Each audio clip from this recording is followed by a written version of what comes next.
I'm Christina, the CEO at Scopio, the largest library of authentic photos. You can find us on Instagram at Scopio Images, and this is a series bringing the most talented photographers around the world to give us tips, ideas, and tell us about current events they really care about. We know you will find actionable, real steps to build your career and ideas. Hope you enjoy. Hi, everyone. We have a special guest today, Jessica Abo, who is an award-winning journalist who you might have seen on the Today Show, Good Morning America. She is a featured journalist on Entrepreneur and also has a one-to-one media coaching and 5-week training masterclass. She also is the author of How to Be as Happy as You Look on Social Media, which is a book to help stop falling into the compare and despair trap and take back their happiness in real life. If there was ever like a title that was the most important title of our generation, I think this is it. You are so kind. Thank you. I would love to start by, so Scopio's community is largely photographers and artists from around the world that share their stories and want others to be inspired and to learn more about their communities, many of which are underrepresented. And as you know, we also have a book where many of them are featured in their stories in. So I wanted to take the time today to get your perspective on how, there's been so many changes, especially if we talk about from a social media lens. Come has changed fundamentally for especially photographers who used to be able to show their work and have accolades and have people come check out their pages. Now it feels like we're just trying to play a game to get attention, because no matter what we do, it feels like sometimes nobody is seeing us. Nobody is seeing our value, our worth. And I wanted to talk with you about ways, that we could really pick ourselves up and show the world really what we have, despite the difficulty of all the algorithms that feel like they're against us, these kind of cocooning communities that are getting worse and worse as time goes on. And so I hope by the end of this, we'll have really inspired somebody to really feel positive and motivated about people really seeing their message and who they are. I love that. And, I think this algorithm issue is really something that everybody can relate to: small business owners, experts, authors. I think anyone out there who is using social media as part of their marketing plan is feeling the pain of, how do I get myself seen? How do I get my products out there? And I think everyone is in the same boat. So what do we do? Well, I think social media can be a part of your marketing plan, but it doesn't have to be the entire plan. So for someone like you who is an author, yes, you want to reach as many people as possible and maybe hop on Instagram and do an Instagram live from time to time with one of the photographers featured in the book. Perhaps you want to read an excerpt from the book and post that to your Instagram. I think what we're learning is the more features you use, the more you're rewarded. And there are so many social media experts out there who can teach you how to be better at the social media game. But when I think about press and I think about PR and I think about marketing, I I see social media as just one piece of that pie. So for me as a journalist, I think about all of the ways that people pitch me their content. And if you think about PR as a big pie and you put that pie into slices, a lot of those slices represent different pitches that I receive on a daily basis, and they mirror the kind of pitches that I have received over the past 20 plus years working in this business. So there could be an angle to someone's work related to what's trending, to a crisis, to breaking news, or it could be an inspiring story, or it could be a book tour. There are lots of reasons why people might pitch me and say, I'd love to be featured on the news, or these days, I'd love to be featured on Entrepreneur Media. And I think if the photographers in the Scopio community think about themselves and think about their stories and think about what makes them as people newsworthy, what makes their work newsworthy, what makes the work they're doing today connected to their community, that would inspire a local news crew to show up and do a story. I think people can be connecting with real people in real life and off Instagram itself. So let's say someone is doing a pop-up at a high school, or they're teaching students how to be photographers in this crazy world we live in, or they're teaching self-expression through photography and they're doing it with elementary school kids. These are the sort of things that local newsrooms love to know about because local newsrooms want to be hyper local. They want to feature their own. They want to feature how people in their community are making the world a better place and how people in their community are bringing their time and talent to different parts of their community. So I think people can start to think about themselves as news stories and try to break into the news environment and be able to complement that with social media. And by that, you mean like email people that work at the news station, go there directly? Like, what can you do to reach out to them? So I think let's take in your case the photographers who were capturing COVID. Perhaps there is a local photographer who wants to reach out to the community and say, I am partnering with a hospital and I am doing a series or an exhibition or a gallery that is honoring the frontline workers, because perhaps this person had access of some kind and they had photos of this community working during, Mhm. the toughest times of the pandemic. They would want to reach out to the local newsroom. They would want to contact someone called an assignment editor, or they would want to go online and find out who is the health reporter, who is the lifestyle reporter, who is someone who maybe lost a loved one to COVID or is married to someone who is working on the front lines. Try to find those personal connections and say, okay, I'm doing this event in the lobby of this hospital on this date at this time, and we would love for the Mhm. local news crew to show up. So, some of the things that people can do to make relationships with the media are first figure out what are the local newsrooms that are in your city? What are the local newspapers? And then also think about podcasts that you listen to as a listener and Google how to get on those shows. Once you find out the name of the outlet and the names of the reporters that you want to connect with, start following those people on social media, start liking their work, start commenting on their work, start engaging with them, start resharing their work, start making your name visible to them also, so that by the time you pitch them something, you're on their radar and it doesn't seem so out of the blue that you're getting a touch. Now, having been in the newsroom for 20 plus years, I was used to people Mhm. cold pitching me all the time. People cold pitch me to this day. But Mhm. there are some people that I profiled this year on Entrepreneur who I knew about their business solely because they follow me. They commented on my work so much, or they would send me DMs after a piece and say, I loved learning about this entrepreneur. Thank you so much for sharing his story or her story. And as a result, like that name started to be more recognized in my mind every time it popped up. And it made me go to that person's feed and say, oh, like they actually have a really interesting business too. I should find out what they're doing to see if it's something that I could profile. But the more someone can reach out to the media and make relationships with real people, the better off they will be when it comes time to pitch their idea. But think about things that you can be doing in your community, events, classes. Maybe you want to go into a nursing facility and teach people how to use their iPhone and take pictures of themselves. And maybe that's a Mhm. great news story that your local newsroom would love to cover. And what about for the like artists or photographers or really anybody?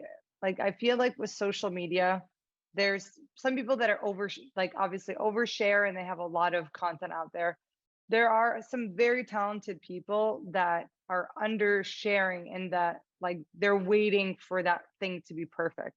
And I don't think this is, again, this is for everybody, but I call this analysis paralysis, and everybody knows like what analysis paralysis is, but it's like the amount of overthinking into getting something perfect that you're waiting to get that feedback on. How can you overcome that?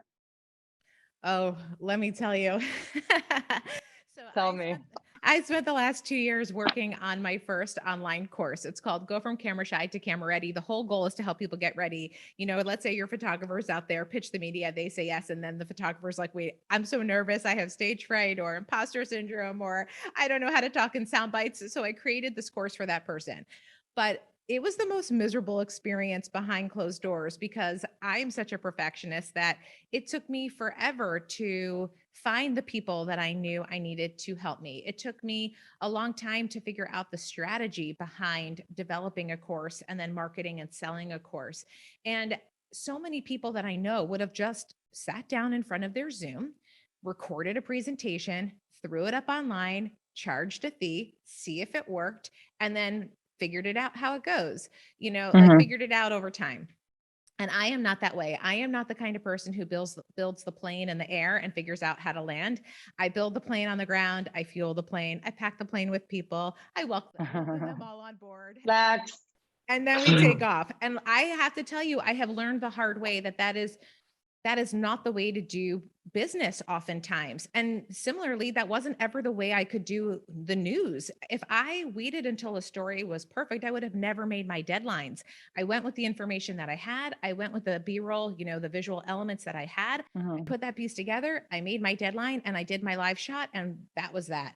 And I think we're better off when we kind of embrace done is better than perfect, but to an extent where we acknowledge who we are as people, because my done is better than perfect is probably happening a lot later in the game than someone else's. But for me, my done is better than perfect. When I look at it, I know it's good enough as it is. I'm happy with it as it is. I don't feel the need to get back in touch with the people who are on my team to say, let's change this for the umpteenth time, because it's done, it's good enough, and it's out there. So if you're someone who's like me, please know you're not alone, number one. And number two, just know that the longer you wait, the more options people have to pay other people other than you. The quicker they will be to go to that other person's website than they will be to go to yours, because they won't even know that you exist. So even if the whole thing isn't finished, think about, are there ways that I can put pieces of what I'm doing out there so that at least my business is out there, my name is out there, and I'm starting to cultivate some opportunities. You know what I really like about you? That you have a lot of different ways you've capitalized your intelligence and your creative skill set. Like when I was reading about, introducing you, I was like, wow, she's an author. She has a course. She's a journalist. Like usually somebody's like a journalist or they're like an author or, maybe they're one or two things, but not like 15 things. And and artists like we started just in photography and then we realized everyone was most people were a photographer and something. And so we started to ask them, what are your skills? What else do you like to do? So I think like my audience would really relate to, I really have all these passions and I want to find a way to like satisfy my curiosity. How do you feel about those? Like, do you have confidence in all of the different projects that you do? How do you not judge yourself trying these different things? And then how do you kind of develop each little segment or each different type of thing that you work on? Well, it's so funny because I think 5, 10 years ago, when I was working with all of these cylinders up and running, we would call that a multi hyphenate today, and that's a good thing. But back Hmm. then, you looked like someone who was fragmented and not Hmm. focused. So when I was in the newsroom, I didn't make enough money to live off of my salary in the newsroom. And as a result, I was a party planner. I started a matchmaking business. Wow. What else did I do back I then? want to be a matchmaker too. Can we get in business together? I mean, it feels so good to connect good people with other good people, because Yeah. sometimes it's just hard to bring good people together.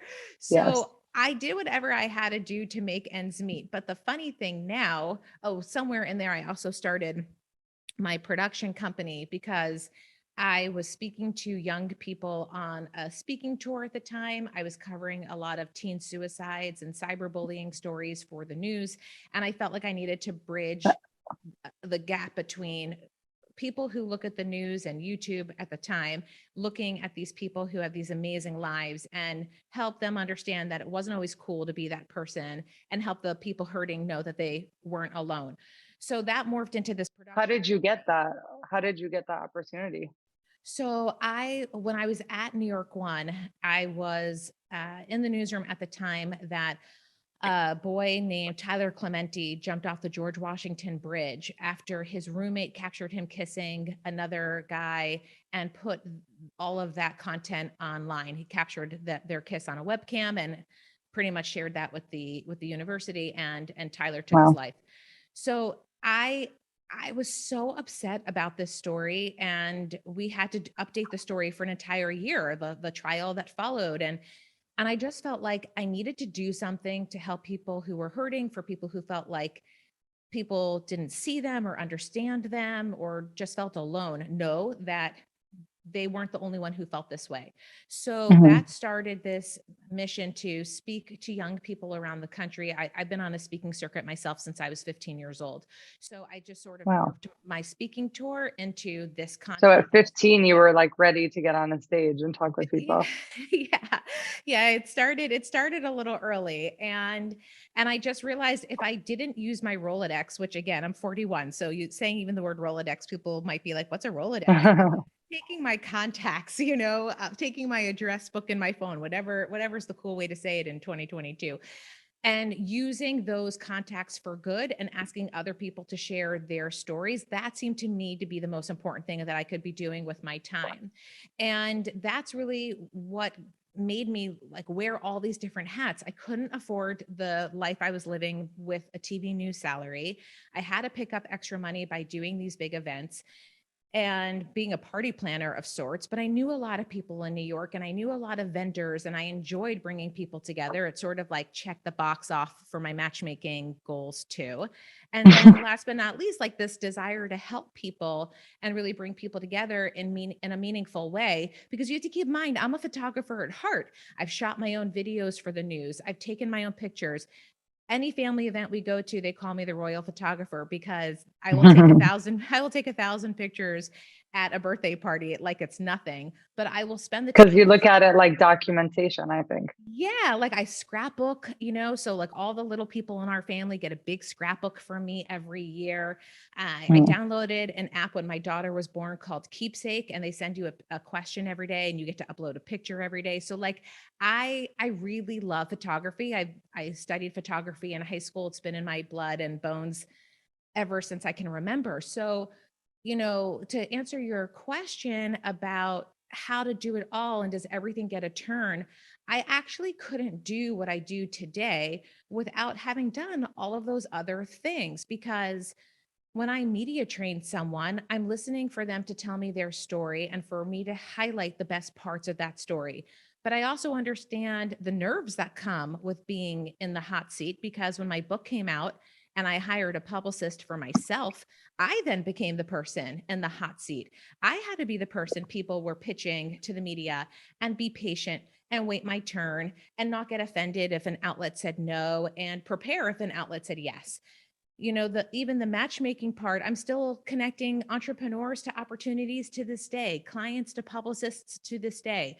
So I think if you are someone who has a lot of interests and a lot of passions, if you can make it all work like connective tissue and have all of the things support each other, that's great. But you know what? If it doesn't, that's okay too, because maybe one thing you do over here is what really lights you up and brings you joy. And the other thing over here is the thing that helps you pay your bills.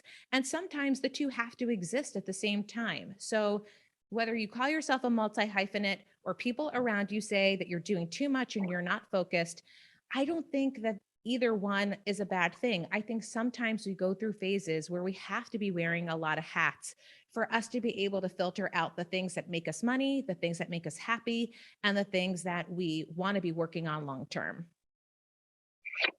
So how do you tell your story and keep that singular brand of Jessica Abo? Like, how can you be this person? Because it's so frustrating, especially on like social media and Instagram. You kind of have to do one thing and just keep being good at that one thing. But the second you kind of veer off, like it's hard. So do you think this all contribute? These small little things contribute to who you are as like maybe a brand that somebody buys into? Because it's not that they're just hiring somebody for their services, but it's more like, I believe in this message, which is actually a bunch of little messages tied together. Yeah, and I think this is true for a lot of people. For me, I got to a stage in my career where I really just wanted to be laser focused on media training. It's the thing that I love the most, and it's the thing that I feel like brings all of the things that I love to do together. So now I just launched a new website, and I had in the back of my mind this idea of I should really update my website for many, many years. But I didn't know if I wanted to be Jessica Abo, the news reporter, and have a newsreel splashed on the homepage so I could get a job at KTLA or CBS LA. I didn't know if I wanted to be Jessica Abo, the author and the keynote speaker, and only feature the book and keynotes that I've Mhm. given. But now it's Jessica Abo is a media trainer who uses her experience in the newsroom, who uses her experience as an author and understanding PR and whatever else we map out on the homepage to support why I am qualified to help someone else who's out there with their own PR goals. And that to me makes the most sense. But it took a while to get here. And I think if someone is in a place where they're just figuring it out, that's okay. But this is where social media can be really, really hard because you might be going online and you might see your college roommate has figured it out. Your high school nemesis has figured it out. You got laid off from your job, and somehow the rest of your team who got laid off has figured it out, and you're not there yet. And social media can be a really painful mirror sometimes of where we are not and remind us of the things we want but don't have. And I think we have to flip that script and use social media as a resource to follow experts who have business ideas, who have career advice, who have those daily mantras or meditations or breathing exercises to help us be empowered in that place of being stuck, opposed to just sitting there and staying there. So I think social media is not the enemy. I always say loneliness is, because I think when we feel Mhm. alone, we might reach for our phone to feel like we belong, to feel like someone sees us because we see those likes racking up. But if we use social media as an education platform, as a tool to help us know things and meet people who we might not have known otherwise, then I think we're setting ourselves up for success. So what's that like switch in your mind that allows you to think of it this way instead of the way that we've been consuming it for so many years? How do you say, "Oh, this is my phone, it's an education resource," instead of, "This is my phone, these are all these people traveling to all these cool places," or, "These are all these people becoming so successful or finding love," or whatever they're doing that I'm not. So, a couple of things here. The first is that when I was doing research for the book and I learned about how our brains are wired, and I learned about how it is in our DNA to compare ourselves, really, it's the social comparison theory. So, as social animals, it's in our DNA to compare ourselves to the social status of other animals. That was like a big, oh, that is so interesting. So, this isn't even my fault. I'm wired to be this way because I'm a human. Okay, that's number one. Number two, we care about our reputations. Our brains are wired to care about what people think about us. Okay, so here's another thing that we're predisposed to. The third thing was when I was on the book tour, I did a radio show at NYU, and it was a medical program with a team of doctors. And someone in the show shared this crazy story about how people who work in casinos and on slot machines were some of the people who worked on apps and social media Yeah. platforms. And when I learned that, I was like, oh, no, no, no, no, no. I am not going to have this phone control me. I am going to control my phone. And at the time I met my husband, New York One was going through all of these changes. And I don't know what would have been in store for me had I stayed, but I had one foot out the door because my husband, when we met, was in LA and I was in New York, and it was easier for me to move my career than it was for him to move his. So I knew that after our wedding, I was the one Or to you were leave. like sunshine and palm trees on Yeah. instead Well, of like dog pee on the sidewalk. oh, well, Yeah. he'll tell you it took some convincing because I was that girl. I was like, I'm never leaving New York. I love Uh, this place. The magic of the hustle and always, bustle and the grit and the like yes. trash. Like, oh, I loved, oh, you bump into me on the subway? No problem. Now I'm like, oh my gosh, I can't believe like the crazy life I lived there. But it was a little painful when I got here at first. Here I am. I had just signed the book deal. We had found out that I was pregnant. My book and my daughter were due the same day. So my first year in LA, I was really isolated because I was writing all day, every day. So I didn't have to be that lunatic who came to the hospital with a laptop and in between contractions was like, let me just push send. I have to get my manuscript out. So Wow. I I was reinventing myself and seeing all of these pictures on social media from all of my former colleagues who were getting these incredible opportunities. And I had to make the switch by saying, I can be sad I don't live in New York anymore and that I'm missing out on these opportunities, or I can start to embrace LA and make a new life for myself here. And that's exactly what I did. And now I'm 5 years in, and I Hmm. can't imagine living anywhere else. So I think you have to decide when you are ready to make that switch. What are you actually switching? Is it a relationship? Is it a job that makes you unhappy? Is it a city that you live in that you're just unhappy in and don't want to live in anymore? Like, what is the thing that needs to be switched? And are you at a point where you just can't live like this anymore? Because when you get to that point, the other side is scary and messy for sure, but it's so incredibly rewarding and empowering to know that you're actually doing the thing you wanted to do. Yeah. And I wanted to also give like a few minutes to talk about your course, Go From Camera Shy to Camera Ready.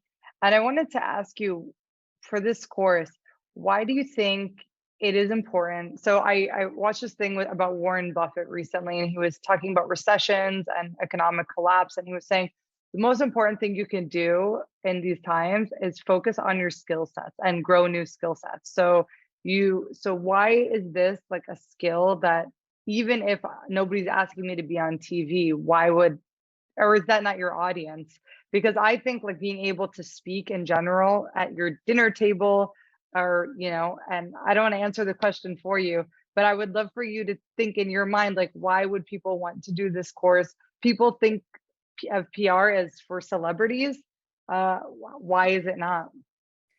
So I have a 4-year-old who I try to give as many opportunities to do public speaking as possible. And in her world, that's what that means. It means speaking at the dinner table. It means when we have a holiday and everyone is around the table together, asking her if she has anything she wants to share, a story about school or camp, not to the point where I say to her, "Oh, tell everybody about." It's more, "Hey, do you want to share anything right now?" To just give her the confidence to have all eyeballs on her and know that she can handle that moment. Now, at the rate we're going, she is not shy. So I think we know who she takes after in this department. But I do think that this is a muscle we do not flex until much later in life, until we're maybe in high school or in college and we take a public speaking class, or until our first job and our boss asks us to make a presentation. And this is something that matters when we are on a date. We want to be able to share, but control the narrative of what we want to share, because sometimes we don't want everyone to know everything about us on day one. And sometimes we do, but we want to put it in a way that makes us feel like we're in charge of our content. Then there are the feelings of we want to be promoted and we want to put ourselves out there, but we don't feel like we have anything important to say because of imposter syndrome, or because we're the only X on the team, maybe the only female, maybe the only person who's married, maybe the only person who's a parent, maybe the only minority, whatever the thing is. So we tell ourselves we are unworthy of these opportunities. So I think having the ability to control the narrative, speak in sound bites, know how to pivot. What do you do when you get a question you don't know the answer to, or you don't want to answer, or because of your job or family situation, you are unable to answer at this time? How do you set up your shot? I mean, in your community, I would imagine a lot of people know, like you're sitting now, how to follow the rule of thirds and why depth of field is important. These sort of things, might be part of our everyday understanding, but they're Mhm. not for the average person. So, do I want someone to look good when they're presenting to their team or they are talking to a potential client just as much as I want them to look good if they're going on CNN? Absolutely. I just was teaching my master class right before I logged on with you. And that's what one of my students asked me. She's a physician and she said, "Do I want to set up my shot and have proper lighting when I'm talking to people on my team or my patients, or is it only for when I go on the local news?" But think about how you feel when someone is looking at the camera and you feel like they're talking to you directly versus head down, looking somewhere else on their keyboard because they don't know where the camera is, you feel like you're Mhm. not in a conversation together. So these are things that I think are important for people all across the board in real life, on virtual opportunities, and during live appearances. Well, for that doctor, or for so many other people, like, how do you like, it's so awkward to decide, okay, my office is now going to be a studio because I want to share. And maybe, of course, it's something important that they want to share, but how do you that like go from camera shy? Like, how do you find that people do make a decision, I'm going to stop being shy and that's why I'm going to enroll in this course? Or are they just like dragging themselves and just like going through the motions until they become like, do you have to force yourself through it or do you make a decision to stop being shy? I think some people realize if I don't do this, I'm going to keep seeing my competition out there. And it's driving me so bananas to see other people who are less qualified than I am get this attention that I have to get over Yeah. myself. So I think that's number one. Number two, I think people get to a point, just like we were chatting about flipping the switch in your life. I think people get Mhm. to a point where they're like, this is insane. I have so many years of experience behind me. Maybe it's school, maybe it's work. How am I not putting myself out there? Like I have to put faith over fear. So then they flip the switch and say, okay, I'm just going to put myself out there, learn what I need to learn, and start doing this. And I had a client once, she was an author, and she is at a very prestigious clinic. And she had a panic attack on the phone, just talking to me about whether or not we were going to work together because she was so scared to do Oh, interviews. And now she yeah. sends me clips like on a weekly basis because she hired a publicist after we were done working together. And she just needed to work out some things, to get her on the right path. And now that she's on the right path, she realizes, wait, like I should have been doing this years ago. I could have been telling my story years ago. I said no to opportunities to speak on behalf of my clinic, and I turned down opportunities to receive awards. And I think that's what happens too. I think people Wow. start to see that stack of no's and they realize, wait, like, but why? Why am I taking away opportunities for myself?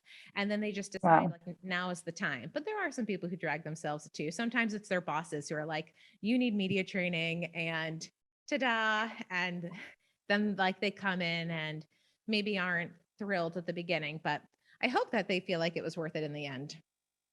No, I think like my main question was the process of doing builds your confidence. Like you're not going to be able to say, okay, I'm going to get confident. It's like, you're like, okay, I need to do it, but then you just do it, do it, do it, do it. And then it's like, oh, okay, I did it and it's fine. Yeah. I mean, So that's, but in all honesty, that's how I feel about this course. Like I didn't enjoy yeah. it for 2 full years. I had to show up and work at something all day, every day. And I really didn't like it. I didn't like learning about Kajabi. I didn't like having to work on the script and shoot the videos. And Hmm. I didn't enjoy it. It wasn't my thing. I am so much happier sitting with one person and just helping them with their story and seeing them thrive or being in this masterclass environment. But I knew I needed a product that would help me Yeah. scale because I can't be sitting at my computer all day, every day, reaching everyone around the world. So I think it's okay to admit that there are parts of what you do along your journey that you genuinely don't like, but you know that they're going to bring you to the place that you need to be. And now that my Hmm. website was turned on, I can do the things I love, like have a conversation with you, like think about the marketing, like think about speaking opportunities where I could be bringing in this skill set and try to connect with people in real time. And that's way more exciting to me than thinking about copy for a website and the logo of a website. Like that just, it didn't light me up. That's great. I remember when I first had to start pitching Scopio and I pitched in front of thousands of people, like literally 1,000 people at one point. In the beginning, I would be like, Scopio is, and I would be on stage and I would completely freeze and I totally forgot what my business did. I like was like, what does it do? What is it? And I couldn't figure out why that would happen to me. And then I realized I'm trying to get them to like tell me that it's a good idea instead of me telling them I'm doing this anyways. You guys are just listening to what I'm sharing about what I'm working on. And once I said, oh, I'm just sharing what I'm working on, I'm not like waiting for you because it was for money. I mean, when you pitch, it's for money. So you want them to like you and you want them to give you money. So I was always like, always failing at it, always failing at it. And I was like, what do I have to do to get them to like me? And then I realized, wait, like I'm gonna do this anyways. If they like me, great. And if they want to invest, great. But um, it's like they just get to hear my story. It's not that I need their approval for anything. And when you know that you can do something no matter who approves you, like that's a good start to how you can develop, because especially when you need things like external resources or funding or whatever to get started, or you think you need that. So that was always so scary, especially for women, because you look around you and you're like, what am I doing here? Especially back then when there was like no one there except for you. So so that, yeah, that was my experience, and it's something I always work on. You always want to communicate your message better, like even small things. Like I was at a restaurant and I asked the lady that was waiting, I said, what's your favorite dessert? And she said, I like everything but the coconut cake. I just don't like that one. And I was like, yeah, but she didn't tell me any of the other cakes that were delicious that I would want to order. So she spent all of her time, even that 2 minutes that she had, to convince me to get one of the other cakes, to basically turn me off of wanting anything. So then I thought, "Oh, should I tell her? Like she could have like sold me on the other ones." And so I feel like, I would love for people to tell me that sometimes, like, oh, maybe if you spent, and you have to do that in sales and in your life, you have to know that if you are trying to win someone over, you have to focus on these, you only have X amount of time. You have to focus on that, on and whatever you want to focus on. and actually answer the question.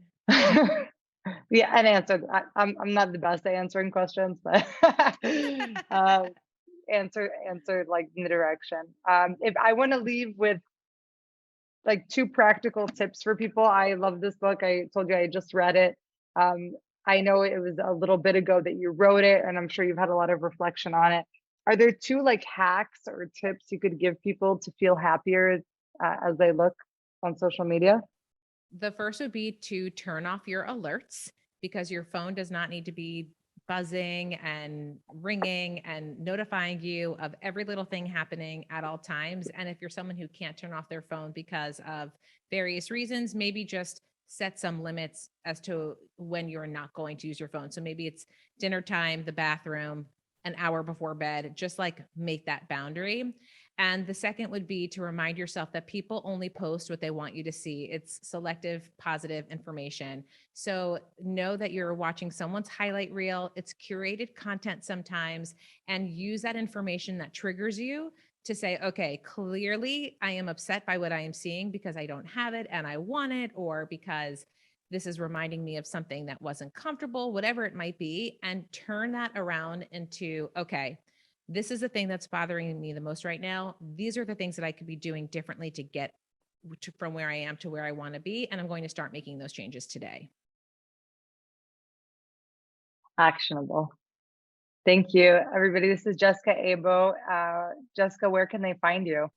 I'm at jessicaabo.com. Anybody who wants my free press guide, it's called Get Pressed with Jess. You can get that at jessicaabo.com. Also, the courses go from camera shy to camera ready. On my website, it just has a tab that says buy my course.